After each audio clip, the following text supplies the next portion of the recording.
Welcome back. A major ICE operation now underway in Chicago. It's called Operation Midway Blitz. The enforcement targets criminal illegal immigrants in honor of Katie Abraham. At just 20 years old, Katie was killed in a drunk driving hit and run caused by a criminal illegal immigrant in Illinois.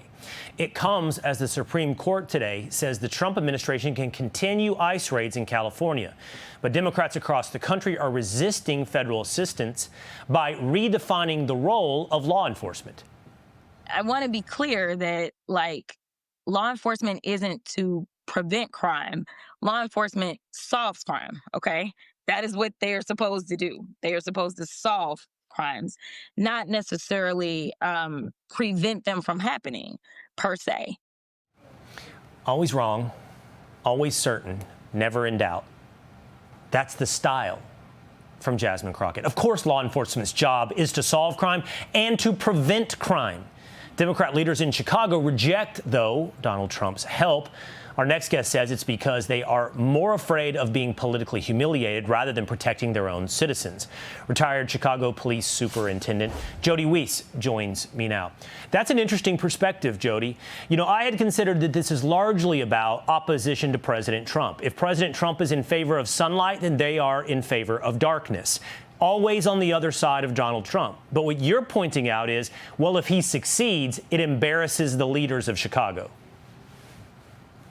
Yeah, that's exactly what I'd have to say, Will, because why else would you refuse? You look at their position. They're ignoring the will of the people. The people want the National Guard. The people want federal resources. And all those people actually voted for them. So who are they really supporting? The people whose very presence in Chicago is a crime. So the only thing I can come up with is that, are they afraid that Trump's success would represent their failure? The only problem I have with that, Jody, and it makes a lot of sense to me, is that when I look at the policies and the rhetoric from Democrats across the country, and whether or not that's Gavin Newsom in California, or J.B. Pritzker and Brandon Johnson in Chicago, or Wes Moore in Maryland, the rhetoric suggests a tolerance of crime, not an embarrassment. Not an embarrassment that they haven't been able to get their arms around crime, but almost, as we see here with this situation in Charlotte, an empathy towards the offender and a tolerance towards the crime.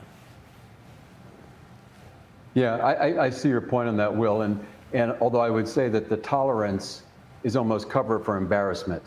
But how can you tolerate any crime? We all know the magic number for homicides. It's 0. Can I just, is that saying you're really quickly, Jody, does that help explain? I get it. OK, the tolerance covers up for the embarrassment. Didn't J.B. Pritzker just say it's a big city? Big cities have crime. Get used to it. It's a way of life. How can you ask people that voted you to get used to being shot at, to get used to being murdered? Look at the numbers, Will. Every 4 hours and 17 minutes in Chicago, somebody is shot. Every 19 hours and 48 minutes, someone is killed. So I'm a resident of Chicago. I'm supposed to accept that? That is absurd.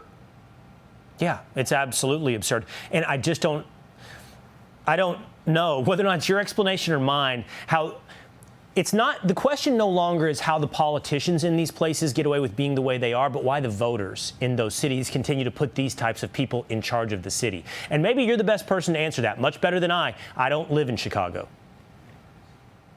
Yeah, that's one question I cannot answer. Well, why would you keep electing people? It kind of goes back to Einstein's theory of insanity. You keep doing the same thing and expect different results. That's insane. So until the people start recognizing that they have had failures and make a change, unfortunately, I don't think anything's going to change. But we have seen a lot of people in Chicago rise up and say, President Trump, we need your help. So let's bring in the troops. Right. Yeah, unless they don't have a choice and it's solved by the president of the United States. Exactly. Great conversation. Thank you, Jody. Hey, it's Will Cain. Click here to subscribe to the Fox News channel on YouTube. It's the best way to get our latest interviews and highlights. And click to subscribe to the Will Cain podcast for full episodes right now.